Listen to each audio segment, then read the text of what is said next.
নমস্কার, আমি সোনাই। আমার নতুন ভিডিওতে সকলকে জানাই অনেক অনেক ভালোবাসা। আশা করি সকলে খুব ভালো আছো আর আমিও ভালো আছি। আজ বানাবো চিংড়ির চপ। তো কি কি লাগছে একবার দেখে নেওয়া যাক। লাগছে এখানে দুটো মিডিয়াম সাইজের পেঁয়াজ, এক টুকরো আদা, ৫ থেকে ৬ কোয়া রসুন আর ৫ থেকে ৬টা কাঁচা লঙ্কা। এখানে রয়েছে খোসা ছাড়িয়ে রাখা ৬ পিস চিংড়ি মাছ। এবার ফ্রাইং প্যানে দিয়ে দেব গোটা ধনিয়া, গোটা গরম মশলা, গোটা জিরা এবং কিছুটা মৌরি। এই গোটা মশলাগুলো যখন ফাটতে আরম্ভ করবে তখন এটাকে নামিয়ে একটু ঠান্ডা করে মিক্সিং জারের ভেতর দিয়ে সুন্দর করে গুঁড়ো করে নিতে হবে। আমাদের ভাজা হয়ে গেছে, এবার মিক্সিং জারে নামিয়ে গুঁড়ো করে রেখে দিলাম। আর এখানে রেখেছি ৬ থেকে ৭টা মতো চিংড়ি মাছ। এবার আগে থেকে কেটে রাখা পেঁয়াজ, রসুন, আদা, লঙ্কা একসঙ্গে সুন্দর করে একটা ফাইন পেস্ট করে নেব। আর এই বাটিতে রেখেছি একটা আলু সেদ্ধ করে ম্যাশ করে নিয়েছি। এই চিংড়ি মাছের খোসাগুলো আমি রেখে দিয়েছিলাম কারণ এটা একটা পেস্ট করে নিতে হবে, কিন্তু ভেতরের নোংরাটা আমি সুন্দর করে পরিষ্কার করে নিয়েছিলাম।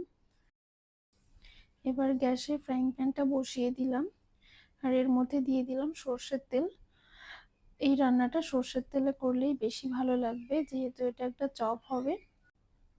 এবার তেলটা ভালো মতো গরম হয়ে গেলে এর মধ্যে আমরা মৌরি ফোড়ন দিয়ে দেব।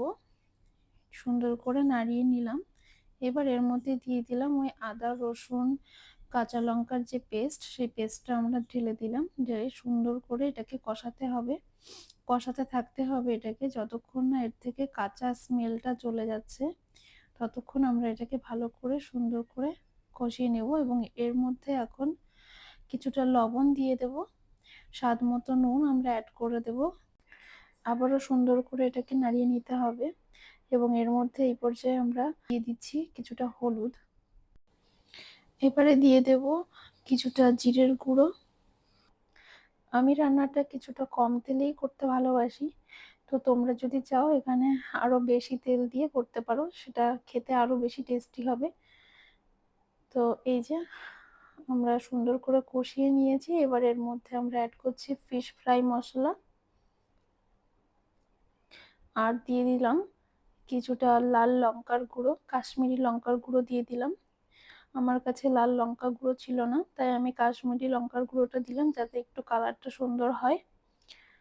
তো তোমরা কাঁচা লঙ্কার সঙ্গে সঙ্গে কিছুটা লাল লঙ্কার গুঁড়োও দিতে পারো, তাতে ফ্লেভারটা আরো বেশি সুন্দর হবে। এবার আমরা এর মধ্যে অ্যাড করছি ওই পেস্ট করে রাখা চিংড়ি মাছটা, দিয়ে সুন্দর করে কষিয়ে নেব। তো এবার আমি আবার একটু সামান্য লবণ এর মধ্যে দিয়ে দিলাম যেহেতু চিংড়ি মাছটা অ্যাড করেছি।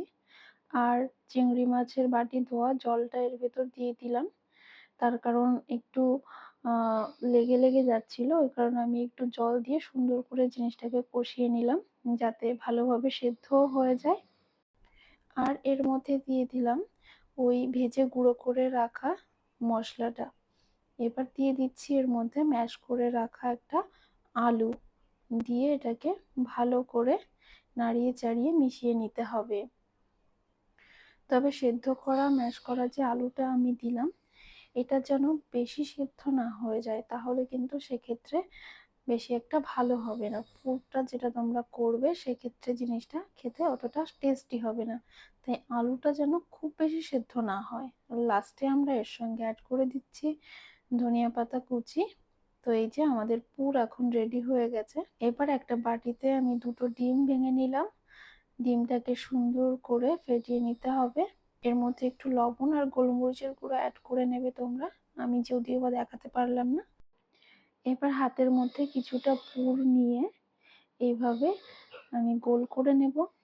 গোল করে এবার চেপে এর মধ্যে আমরা চিংড়ি মাছটাকে দিয়ে দেব। চিংড়ি মাছটাকে দিয়ে এবার এটাকে সুন্দর করে একটা গোল শেপ দিয়ে দিতে হবে। তো তোমরা দেখো কিভাবে আমি এটাকে বানাচ্ছি, তোমরা এইভাবে চেষ্টা করো। আর আমিও এটা যেহেতু প্রথমবার বানালাম তো কেমন হয়েছে দেখো। এই যে এরকম করে একটা চপের আকৃতি দিয়ে দিতে হবে, এটাকে গোল একটা চপের মতো বানিয়ে নিতে হবে। তো এই যে আমার রেডি হয়ে গেছে। তো এইভাবে আমি প্রত্যেকটা বানিয়ে নিলাম। এই যে আমি এখানে 5 পিস বানিয়েছিলাম। এবার ডিমের ব্যাটারের মধ্যে এটাকে দিয়ে দিলাম আর চারপাশে সুন্দর করে ডিমের ব্যাটারটাকে লাগিয়ে নিতে হবে। এবার তুলে নিলাম, তুলে ময়দা আর কর্নফ্লাওয়ারের যে গুঁড়ো ছিল সেটা দিয়ে সুন্দর করে একটা কোটিং করে নিতে হবে। এই যে হাতের সাহায্যে এভাবে চেপে চেপে সুন্দর করে কোটিং করে নিলাম। এবারে গরম তেলের মধ্যে দিয়ে এটাকে সুন্দর করে ভেজে নিতে হবে। আমার কাছে যেহেতু ব্রেড ক্রাম্বস অ্যাভেলেবেল ছিল না, তাই আমি ব্রেড ক্রাম্বস দিয়ে করতে পারিনি কোটিংটা।